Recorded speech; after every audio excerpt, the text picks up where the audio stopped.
Welcome back, Hunters! I'm the SurvivalVis, and we return to Monster Hunter 4 Ultimate G-Rank. So, I do apologize that we have to push back the moving on to forward G-Rank quest a couple of episodes, just because we have the expedition monsters I forgot about up until this point.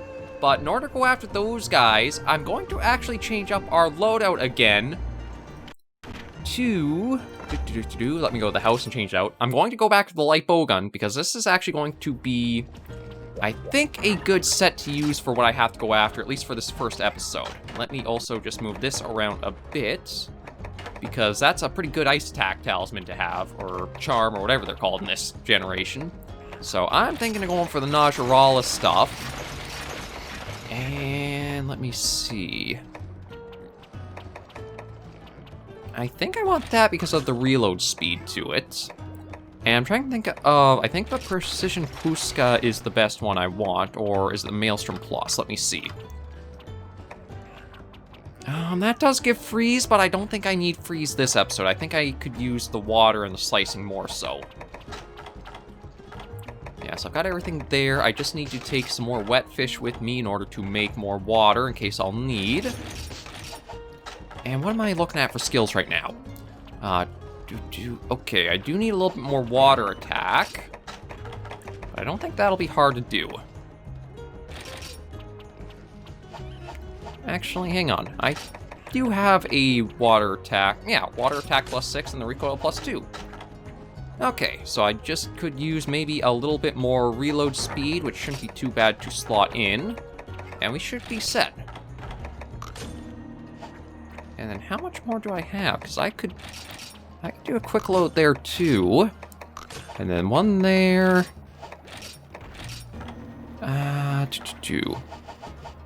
Okay, how are we looking? I am at 18. Do I have any more quick loads on another set? Oh, I do have a 2 there, but I don't have the slots for it. I thought I might have had a few more quick loads, but you know what? I'm probably good with just what I've got anyway, because reload speed's not really a problem with the light bowgun too much. They're all generally fairly quick for it. And I'll just remember to buy some slicing ammo, then we'll head off on this quest. I do apologize about a little build up towards stuff, but this at least gives you guys a bit of a look to see what kind of stuff I'm using, how well it fares on hunts, etc. And our target today is going to be the base versions of the 2 monsters from the expeditions we haven't hunted yet, a Yian Kut-ku and a Basarios.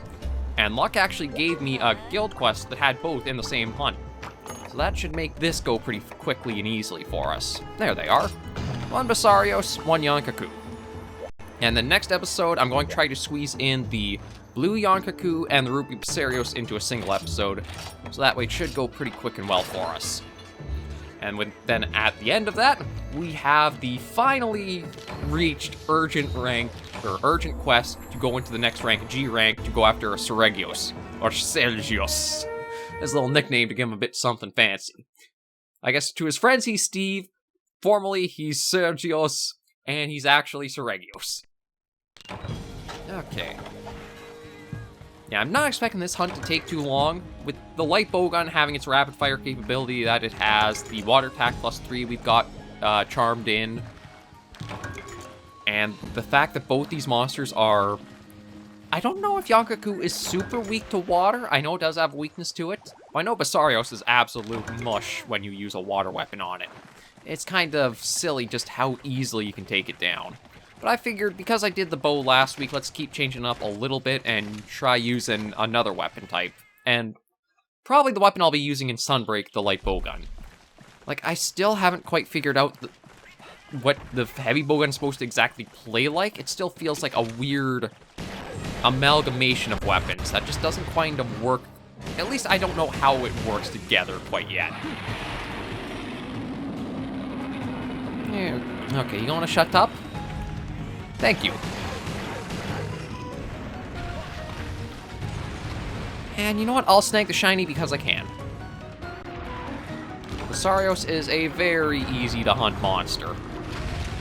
He's probably actually even easier than Yian Kut-ku. I guess as long as you're not, like, going right up to fight him close quarters.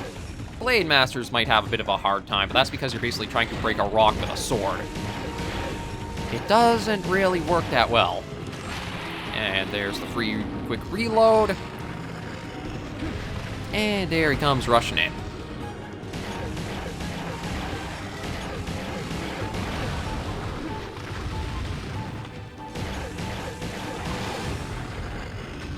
And then, I'm trying to think, there was something else with this. Oh, right. Talking about Sunbreak and that.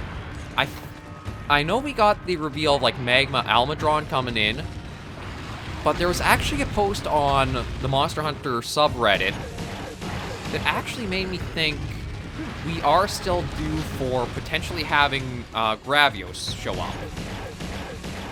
And the reason I think that is because all the returning monsters we've seen so far, there's been one per area. Like, Sergios is coming back for the Sandy Plains. Shogun Senator is coming back for the Flooded Forest. And I'm trying to remember. Was it the Shrine Runes for another one, or was it somewhere else? Yeah, it had to be the Shrine Runes. Or was it Aslos for the Flooded Forest, too? I can't remember now. I know the theory sounded good when I first looked at it, and it was that, okay, well, if they're saving a reveal for each area, what areas still have yet to have a returning monster? And they've been the Frost Islands and the volcano.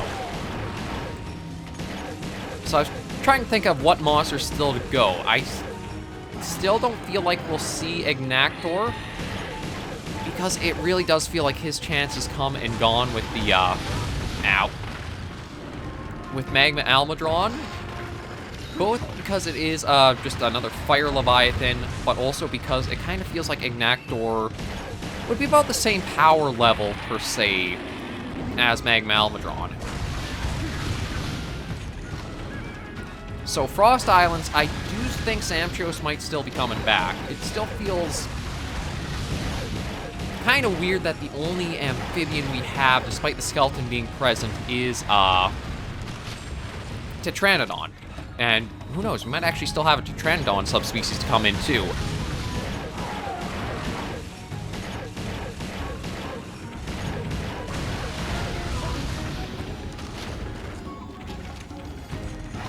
Because if it does follow, like, how Monster Hunter World and Iceborne went, I think every, like, new monster species that we got introduced to,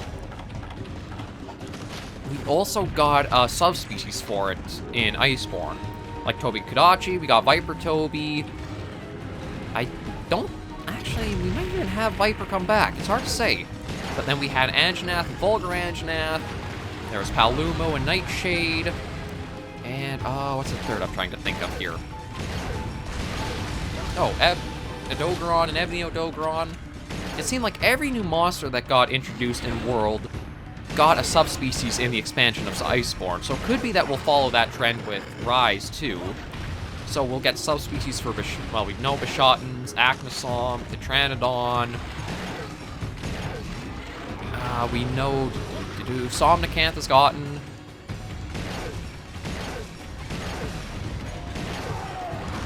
I think of who else, or is that actually, like, all the new roster? Oh, Raknakadaki, that's one that might still have a subspecies coming, too.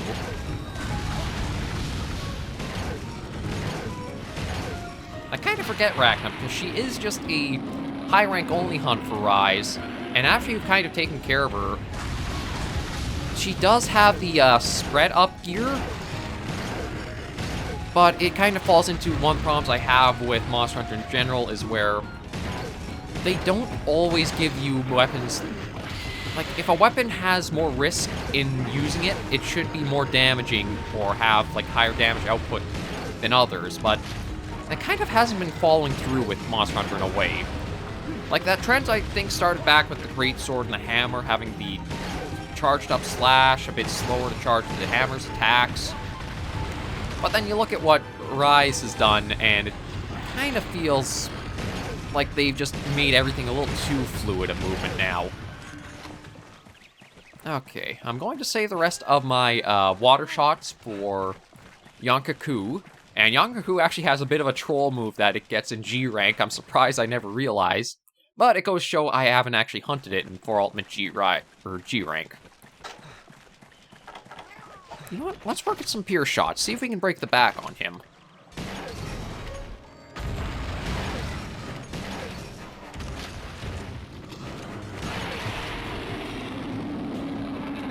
Okay, I do gotta be careful because it is only me in this hunt right now.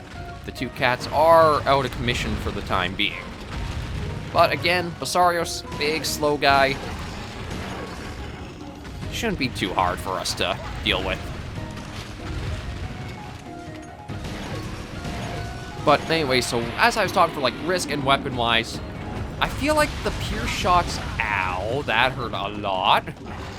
The pierce shots for the bow guns, oh, I guess I had to have put the weapon away and tried running for it.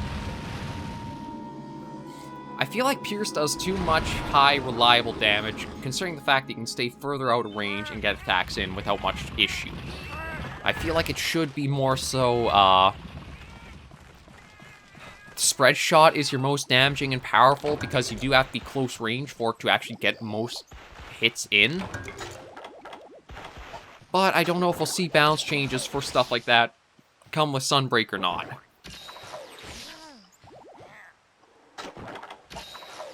Okay, there we go. I do also think, yeah, oh, minus 20. Okay, well, no wonder fire attacks are so damaging for this set. This was not the good one to take against two fire monsters. I really should have double-checked that. That is one thing you have to watch where, oh, this set is good for water attacks. But that means you should not be using it for fire monsters because you don't have defense with it. Or they hit very hard against this set.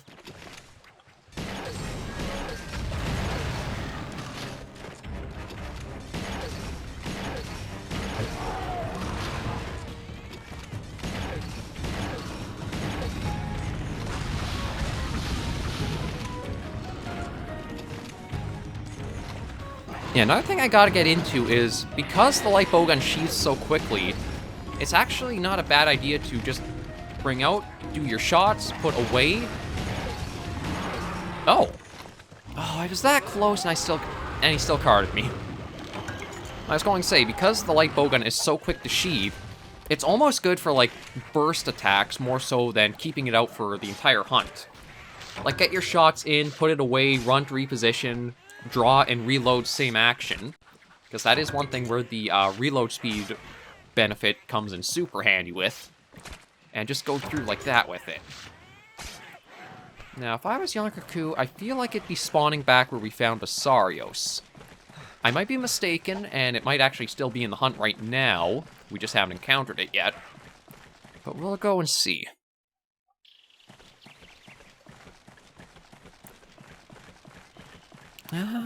Maybe not. I don't know, this area would be like a spawn location, or be better off somewhere else. But we'll just go around a bit and see. One thing about the rapid fire skill that I do prefer the Sunbreak interpretation of the rapid fire skill. The reason being, back in this game, because you got the extra shot, that also takes extra time to shoot and recoil and recover the recoil from. Meaning you get put into more dangerous situations for this skill to be active. So it is one of those, again, risk to reward. You get an extra shot, which is more damage per every volley out. Oh, there's Yian Kut-ku. But it also does become, the trade-off is you're put in more danger because of it. Case in point, when I have that, I'm going through and recovering from it. Oh, well, that's pretty nice to get. Yeah, we'll see how long it takes before he does this new troll move that he's been given.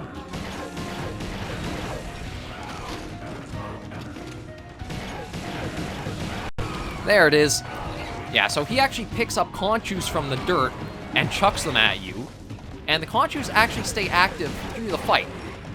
So meaning you don't really have to avoid that attack, but now you have to deal with Yian Kut-ku and the conchus together. And then blue Yian Kut-ku is even more of a troll with the attack. But we'll see that next episode when we tackle him. Or it. Next, I should check and see. I think I need to use freezing attacks against blue Yian Kut-ku.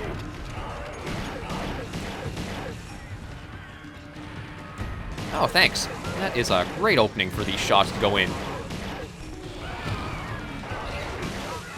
And then, yeah, when he's enraged, he actually tosses two out at you. They don't stay out the entire time, but they stay active enough that they can get some attacks in before they'll escape and, like, dig away. Case in point.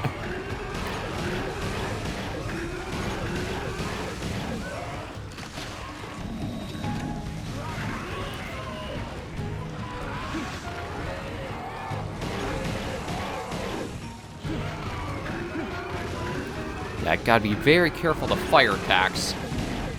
Those ones hit super hard, and though they might not kill me outright, they're going to leave me with the Fire Blight and reduced health, which can be dangerous given we're dealing with Kut-ku.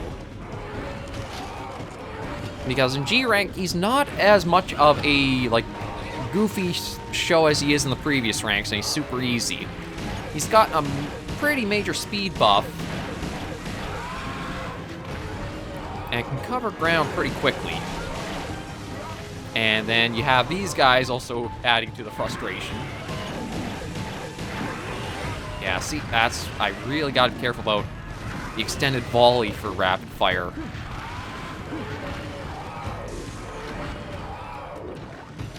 And then we've also had the light bowgun reveal for Sunbreak. Nothing too special really seems to be coming with it, but I do have to admit, from seeing all of the new moves, I'm not liking how they're kind of taking the player direction when it comes to Sunbreak. I'm hoping they'll kind of ground combat again in a way. Like, one of the nice things about Monster Hunter has been combat has weight and rhythm to it. Rise, it feels like everything's a little bit too easy to do and too action-oriented. There's not quite the same satisfaction of timing things right and kind of feeling like you have natural weight you're using up against the monsters for proper fights. And you know what, let's make more water ammo just to try to clear through this faster. There we go, that's a nice amount. Ow.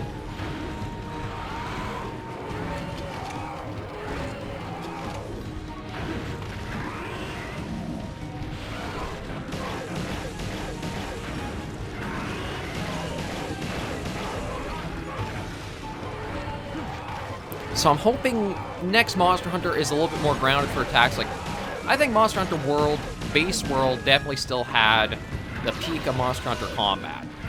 Being able to move while you're drinking the potions was a great addition. Getting rid of some of the weird aspects of it as well. I do miss base world without having the Clutch Claw, though. To me, if that was still possible, I think that would be, like, absolutely top Monster Hunter we've had in the series. The Clutch Claw isn't make or break for the game, but after a while, it kind of feels a bit too forced almost. Like, the Clutch Claw staggers feel kind of weird for everything else the monsters go through. And just feels like it was more artificially added as, like, trying to expand on a new feature.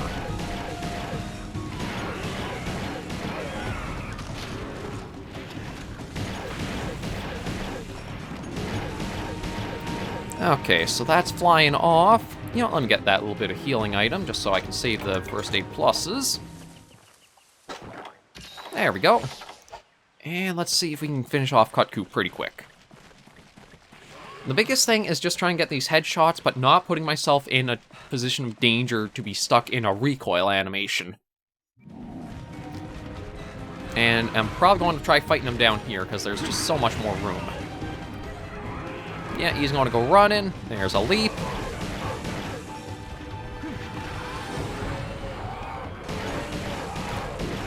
And then, what else was there for Sunbreak? Yeah, it was seeing all the weird weapon styles, and, like, it doesn't even feel like they should be possible. Like, the Longsword's Harvest Moon thing, even the heavy bowgun's weird, like, shoot through the porthole and get the attack bonus. It doesn't feel like Monster Hunter to me, because Monster Hunter has... It does have grounding with its fantasy. Like, sure, you're wielding these big, huge weapons, but you also have, like, these appropriate feeling times for how big they are for, like, attacks. It's not rapid, rapid, rapid, and weird, almost like magic effects you're doing with them. It feels grounded in some sense of reality, or the game's own reality. Nothing super, like, breaks it, but the wire bugs and the silkbind attacks, to me, do. they just feel a bit too out there for what Monster Hunter is when it comes to its combat and attacks and stuff like that. Like, even monsters that can do things like, say, Kirin, summoning thunder or lightning strikes. You can kind of see there is some logic to that, where you could say it's basically a giant lightning rod itself and generates them. But then you have things like Almudron, who, like, when he's underground or under the mud, I can understand having the ability to, like, raise things and that, but it still feels like it doesn't explain as well how he's able to do a lot of his attacks that make, like, super large pillars of mud and earth. Like, I don't know if they're trying to say he causes the tremors that shoot them up or what. But I'm just hoping Monster Hunter gets back to a little bit more ground and stuff that the series has had all the way through really the first 3 generations, because I still feel like mounting... I think you could lose mounting from the game, and I don't think it would really hurt it that much. It still feels weird to me. You're attacking with these big weapons, giant swords, or cleavers, or hammers, or what have you. But you stabbing away... Oh, wrong thing. Didn't mean for that. You stabbing away with a little carving knife is causing the monster so much panic and chaos. Like, doesn't that sound a bit absurd for what you're up to? I do admit Wyvern riding kind of helped because you can only really do it once or twice per hunt, but then it's still, this little bug is able to rope and control the monster that deftly. It's probably just nitpicks on my part, but that's just kind of how I feel.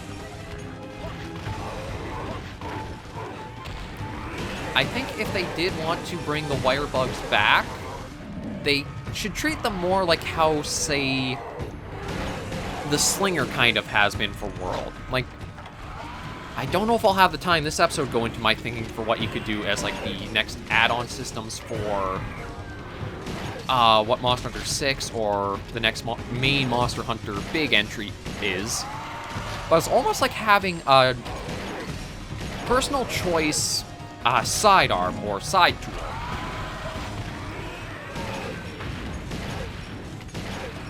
So what I mean by that is, like how the Slinger is.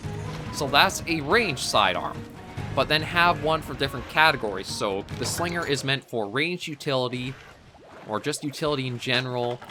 Have certain weapons be able to take a buckler on your arm, so that's a defensive utility. Have a wire bug that is movement utility, and just make it so it's stuff like that, where it's not so much they do, like, new big features, but let them expand on what you can do with extra utility. So that way, some weapons can use them, some can't. Like, there's no reason for a lance to be able to have an extra shield on your arm. But say, as a light bowgun user, maybe I get something like a Valor Sheath, where I can use that shield for that.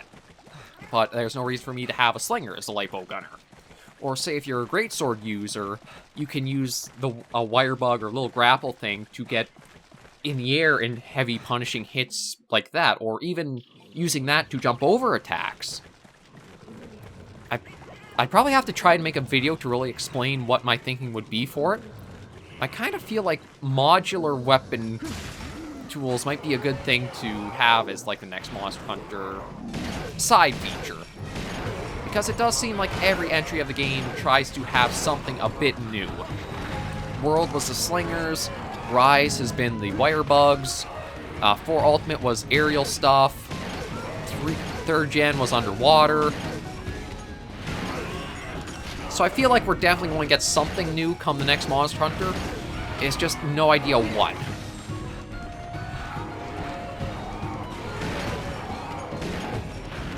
And it's probably a little early to be speculating out. Oh, God, I wish when you'd run into walls, you just smack it and stop. That's the thing I'd really like to see in the next Monster Hunter 2, is make it so that way just some of the combat feels a bit better in regards to terms like that.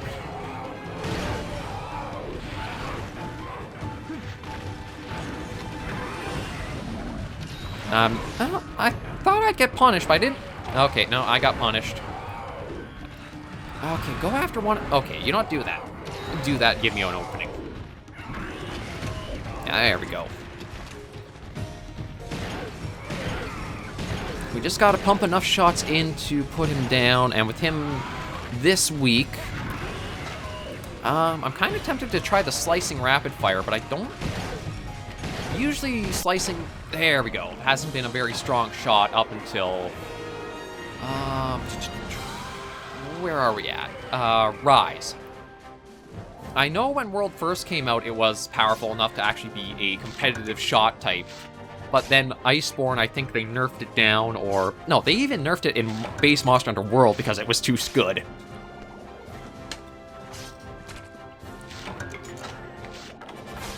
But that's these guys down. Next episode, we'll try squeezing the subspecies into a hunt. I'll probably use the light bowgun at least for Ruby Basarios, because as we saw, this thing just melts Basarioses with the water rapid fire.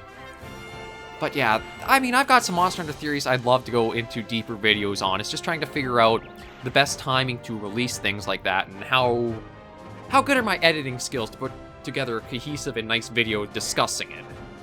That's probably the bigger aspect of trying to figure that out. But that's the two base versions of these monsters shown. We'll go take a look at the gear, and then next episode we'll clear out the subspecies. So Sergios gets to be the weekender, and we'll get into the next level quest for the following week. Okay, let's just send everything off to the box. Actually got quite a few things to appraise. Rusted legs. See, I don't really understand the artifact stuff here. Because, like, this is high rank gear, so... Are you supposed to be able to craft it up and repair it until it goes into... Actually, is that Blade Master? Oh, that's Gunner. You know what? I'll take that, I guess. Oh, all of these are Gunners, I think. Huh. I didn't realize that. I guess it does kind of... Whatever type you are, it gives you an armor to that. But, like, for that piece I just took, does that mean I can upgrade it to eventually get it into a G-Rank equivalent, since we are in G-Rank guild quests, or is it not worth it? Like, that's one of the aspects of Monster Hunter that could be weird at times to me. Or at least only for Ultimate, because they never brought this system back, which I don't think anything was really lost, to be honest. But, I mean, maybe there are people who do miss the artifact or the relic system from 4 Ultimate. It's hard to say. Okay, weapon-wise, I don't think there's anything to really show off. Yeah, nothing new there. Nothing new there. Well, we've seen that because that was what I was trying to use for our bow hunts.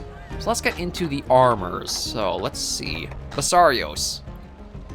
Oh yeah, he gets the blue crystals for whatever reason on him. I guess it's because when you do break his armor, it looks like there's Mocholite or the blue crystals within the stone. And that gives sheathing, loading, eating, mud snow. The first two aren't too bad to have, actually, but I actually got a Nibble Snarf set that does give me the sheathing aspect. So I'll have to actually try Nibble Snarf stuff out in a video sooner or later. And where is Kut-ku? Oh, right above. I'm an idiot. Yeah, and then here is the Kut-ku stuff. I think... oh, I do... Oh, no, you do have the scarf. It's just that the color seems to stand out much more on the blue Kut-ku set. So this gives attack by resist carnivore. But I think the head might be a better... Yeah, it gives you more of that crystal knighted look in a way. And... yeah, the Blade Master getting the kind of beak helmet's a bit odd. And I just want to take a look at the arms because, I mean, guilty pleasure as a gunner, yeah, I love the big buckler defensive arm. It's something I really miss from Monster Hunter stuff now that we don't have Blade Master and Gunner sets, like, apart from each other. And is there anything to upgrade? Just let me take a quick look. Okay, I need a lot of blue Kut-ku stuff for that. So probably going to be a while before I might get that done. And I think that's about it. So we are good to leave this episode of 4 Ultimate right here. Thank you guys very much for joining me on this episode of the series. If you did enjoy the video, be sure to give a like. And until I see you in the next video, Hunters and Survivors, please remember, as always, to take care, stay alive, and happy hunting.